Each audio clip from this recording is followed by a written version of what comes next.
Ignorance allied with power is the most ferocious enemy that justice can have. James Baldwin is our ancestor of the week. Over the course of the 1960s, the FBI amassed almost 2,000 documents in an investigation into one of America's most celebrated minds. The subject of this inquiry was a writer named James Baldwin. At the time, the FBI investigated many artists and thinkers, but most of their files were a fraction of the size of Baldwin's. During the years when the FBI hounded him, he became one of the best-selling Black authors in the world. So what made James Baldwin loom so large in the imaginations of both the public and the authorities? Born in Harlem in 1924, he was the oldest of 9 children.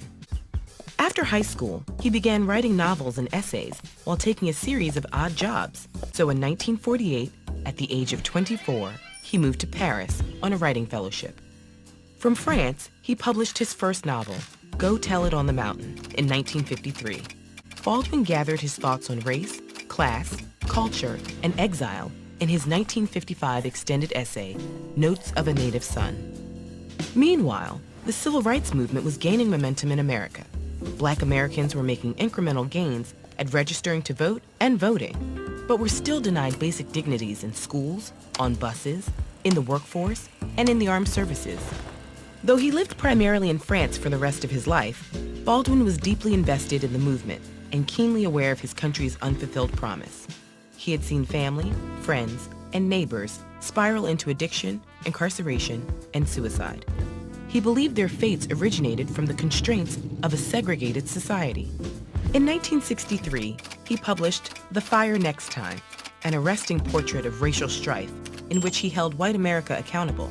But he also went further, arguing that racism hurt white people too. In his view, everyone was inextricably enmeshed in the same social fabric. He had long believed that people are trapped in history, and history is trapped in them. Baldwin's role in the civil rights movement went beyond observing and reporting. He also traveled through the American South, attending rallies, giving lectures of his own. He debated both white politicians and Black activists, including Malcolm X, and served as a liaison between Black activists and intellectuals and white establishment leaders like Robert Kennedy. Because of Baldwin's unique ability to articulate the causes of social turbulence in a way that white audiences were willing to hear, Kennedy and others tended to see him as an ambassador for Black Americans, a label Baldwin rejected.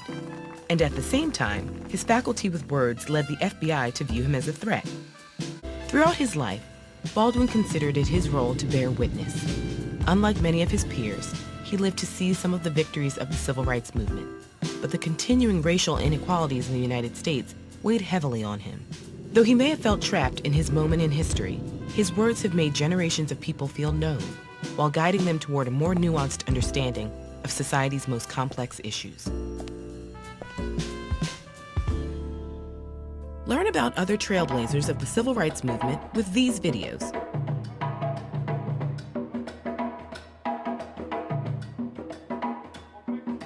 Hotep to the servant leader scholars of Sankofa Freedom Academy Charter School. Shem Hotep, Dr. Mayat. And now it's time for the magic question. Sankofa, how y'all feeling? Fantastic, terrific, great, all day long. Boom, boom, boom, boom. Whoa. And now it is time for the morning libations. We ask that you please stand strong, please stand firm in the firm Angalea. Permission has been granted in advance, and now we will begin the morning libations. Ashe. We would first like to pour libations to the gift of life, love, and learning, and we say Ashe. We pour libations to our ancestors who migrated out of Africa and gave to the world the gift of humanity, and we say Ashe. Pour libations to the mighty nations of Africa, and we say Ashe. We pour libations to the nations of Ghana, Mali, and Songhai, to Niger, to Nigeria, to the Yoruba, the Igbo, the Hausa, to Ghana, the Twa, the Ashanti, the Akan, to Chad. We pour libations to the Sudan, South Sudan. We pour libations to Ethiopia, to Kenya, to Democratic Republic of Congo, to Tanzania, to Angola, to Zambia, to Zimbabwe, to Mozambique, to Botswana, Namibia. We pour libations to those nations named and unnamed. Ashe, Ashe. Sixth pharaoh of the 18th dynasty, born approximately 1500 BCE or 3,500 years ago. The pharaoh Jehudi Mesud III, warrior king of the 18th dynasty, also known as Tutmosis, was one of the greatest military leaders of ancient history. Under the reign of Pharaoh Hatshepsut as a young heir to the throne, he trained as a warrior to protect his nation. His ancestors were warrior leaders who protected the nation, and he was determined to continue in their footsteps.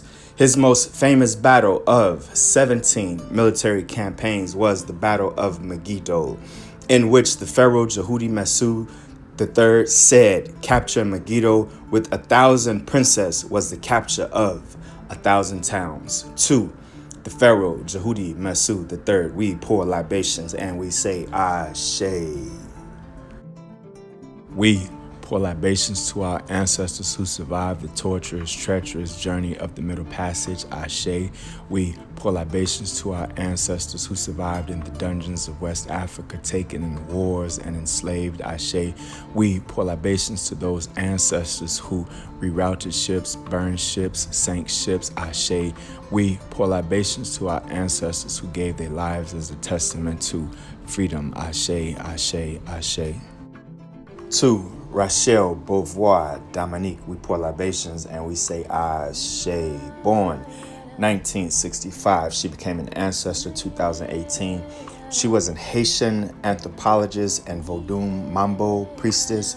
She studied cultural anthropology while she was in college and became a critic of political repression in Haiti. She was an author and defender of Haitian history and culture.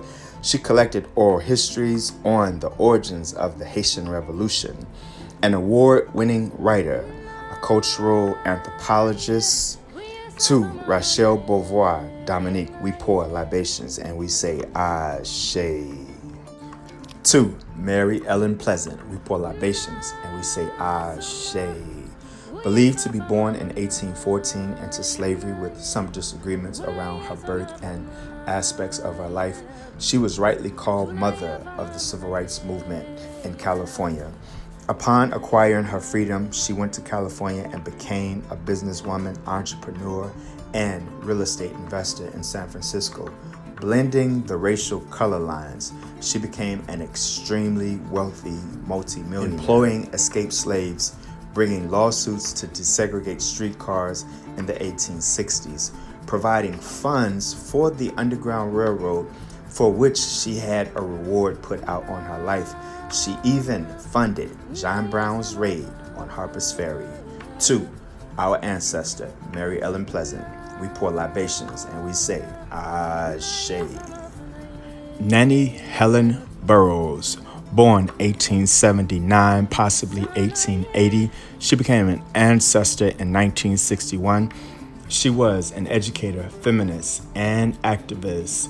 Born to formerly enslaved parents in Virginia, when she was turned down a teaching position, she founded her own school to uplift Black women and girls called the National Training School for Women and Girls. Nannie Helen Burroughs was active in the National Association of Colored Women, Carter G. Woodson's Association for the Study of Negro Life and History, and several other organizations. She was an inspiration and advisor to Dr. Martin Luther King Jr. in his early years and other leaders. After her passing, her school was named the Nannie Helen Burroughs School. To our ancestor, we give libations and we say, Ashe. Let us pour libations to the ancestors and our personal families. Please call their names, Ashe. I pour libations to Mama Nettie Mae Williams and Papa Frank Washington. Ashe. Please call the names of the ancestors in your personal families. Ashe. Ashe, Ashe, Ashe.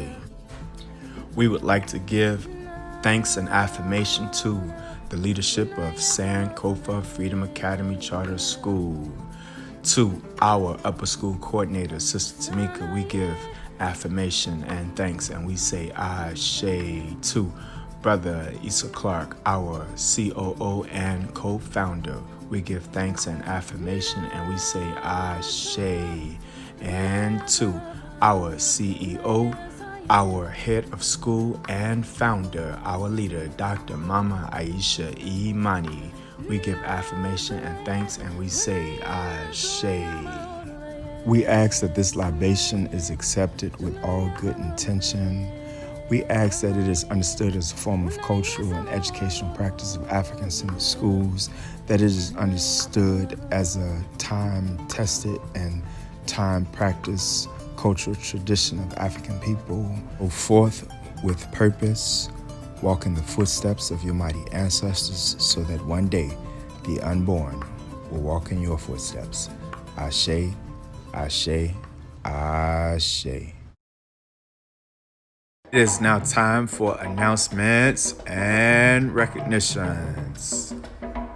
The principle of the month is Umoja, and Umoja means unity.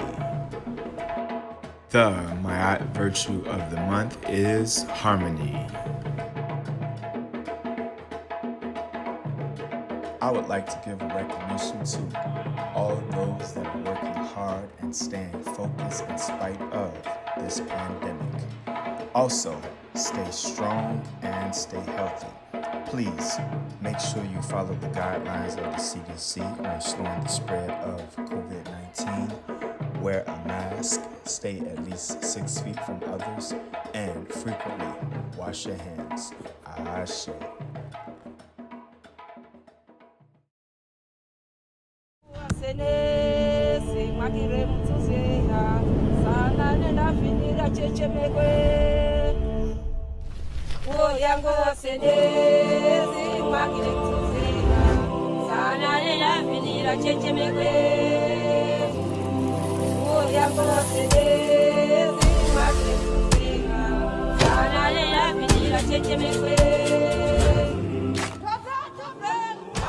We are the servant leaders and intellectual warriors of Sankofa Freedom Academy Charter School.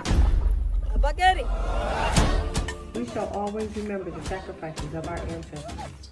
Those who were taken from their land and those whose land was taken from them. Because we stand on the shoulders of the mighty people, we shall build mighty shoulders for others to stand. We pledge to develop good habits of the mind, body, and spirit. We pledge to continue the legacy of the freedom fighters before us. We understand that we exist because others have made it possible for us. Because others have made it possible for us, we will make it possible for others. every day and every way. We shall learn so that we can teach, and we shall teach so that we can change the world. We are Sankofa Freedom Academy Charter School, working to restore excellence in scholarship, culture, and community. one heart, One love, one earth, one people, Harambe.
And now it is time for the moment of silence.